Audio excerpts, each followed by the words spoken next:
నమస్తే, నేను మీరామన్ Rajesh, MS life section plus CRS TMT part నుంచి ఉత్తమ్ నిర్మాణ ఛానల్కి స్వాగతం.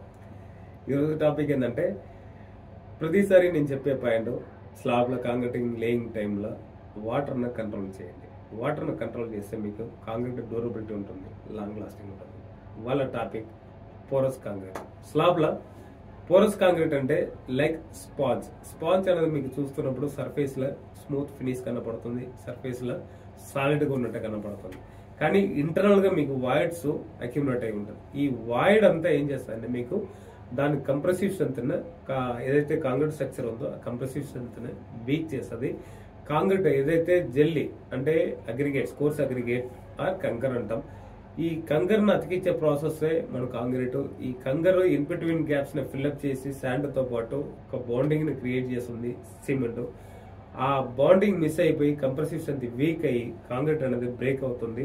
ఇక్కడ కంప్రెషన్ వీక్ అయ్యి టెన్షన్ కూడా మీకు వీక్ అవడానికి పాసిబిలిటీస్ ఉంది.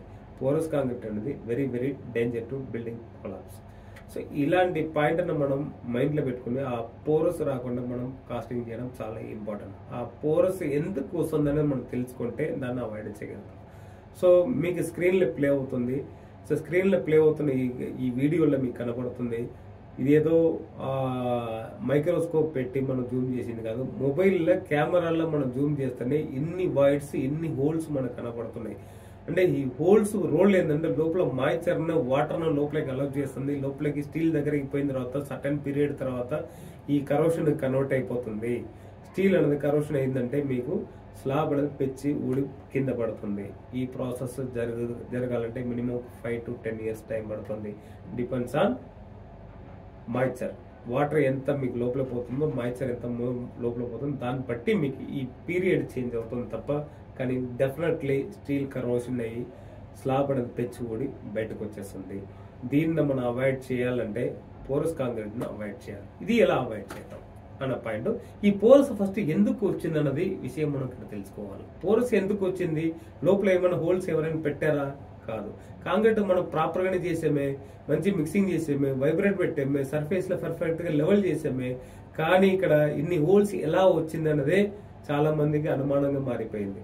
మెయిన్ థింగ్ ఏంటంటే మనకు కాంక్రీట్ సెట్ అవ్వడానికి అంటే కంకర్ను అతికించే ప్రాసెస్ చేస్తున్నాం. ప్రతిసారి చెప్తున్నా కంకర్ను అతికించే ప్రాసెస్ చేస్తున్నాం. కంకర్ aggregates, coarse aggregate and fine aggregate అంటే జల్లీ శాండ్ రెండింటిని మిక్సింగ్ చేసి ఇందులో బాండింగ్ ఏజెంట్ గా సిమెంట్ ఉంది.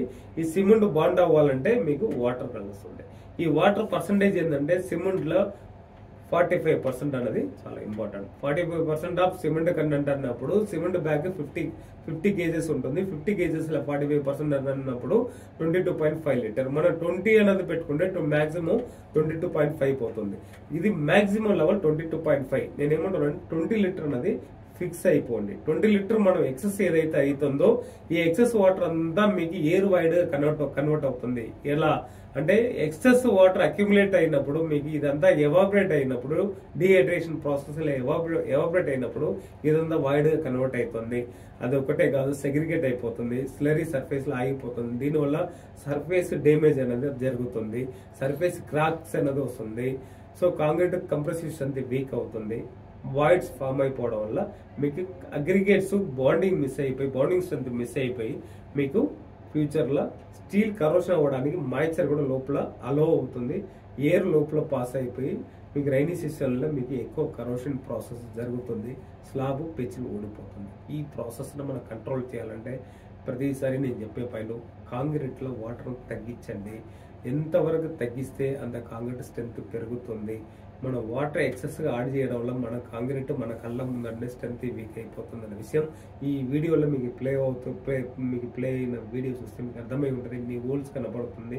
సో ఆ హోల్స్ అంతా మళ్ళీ వాటర్ అక్యుములేట్ చేసుకుంటుంది. మళ్ళీ మనం ఎప్పుడైతే వాటర్ క్యూరింగ్ చేస్తామో ఆ క్యూరింగ్ పీరియడ్ దాటిన తర్వాత కూడా స్లాబ్ లో ఒకవేళ లీకేజ్ వల్ల, టాయిలెట్ లీకేజెస్ వల్ల, కిచెన్ లో ఓపెన్ టెర్రస్ ఆర్ మీకు బాల్కనీస్, యూటిలిటీ ఏరియాస్, ఇలాంటి ఏరియాస్ లో మీకు గార్డెనింగ్ చేస్తారు. ఇలాంటి ప్లేసెస్ లో వాటర్ అనేది లీకేజెస్ అంటే మీకు టైల్స్ వేసినా కానీ లోపల లీక్ అవుతుంది. ఈ వాటర్ స్టాగ్నెట్ అయ్యి స్లాబ్ లోపల దిగిపోయి డ్యామేజ్ అయ్యే పాసిబిలిటీస్ ఎక్కువ ఉంది. కాంక్రీట్ డ్యామేజ్ అవ్వడానికి మనమే కారణం అవుతున్నాం. ఫస్ట్ పాయింట్ వాటర్ని తగ్గించి ప్రాపర్గా పెరుగు మాదిరిగా మనం కాంక్రీట్ వేయడం మనం నేర్చుకోవాలా. మనం ఇప్పటి నుంచి ఇంతకుముందు కట్టిన వాళ్ళని మనం మార్చలేము. ఇప్పటి నుంచి ఎవరైతే ఇల్లు కట్టపోతున్నారో కట్టే వాళ్ళకి ఈ వీడియో చూసే వాళ్ళు కూడా చెప్పడం చాలా ఇంపార్టెంట్. మనకు జరిగింది ఇంకొకరికి జరగకూడదని ఒక ఆలోచన మీద చెప్తున్నాను. ఇంకొకరికి ఇల్లు కట్టేటప్పుడు ఈ పాయింట్ మీద చాలా చాలా కేర్ తీసుకోవాలా. పోరస్ కాంక్రీట్ రాకుండా చేసుకుంటే మీ బిల్డింగ్ లాంగ్ లాస్టింగ్ ఉంటుంది. నెక్స్ట్ తరాలకు 2-3 తరాలు మన బిల్డింగ్ అనేది ఉండాలనే కాన్సెప్ట్ మీద చెప్తున్నాను. వాటర్ని తగ్గించి చేయండి, పోరస్ కాంక్రీట్ని అవాయిడ్ చేయండి. Thank you.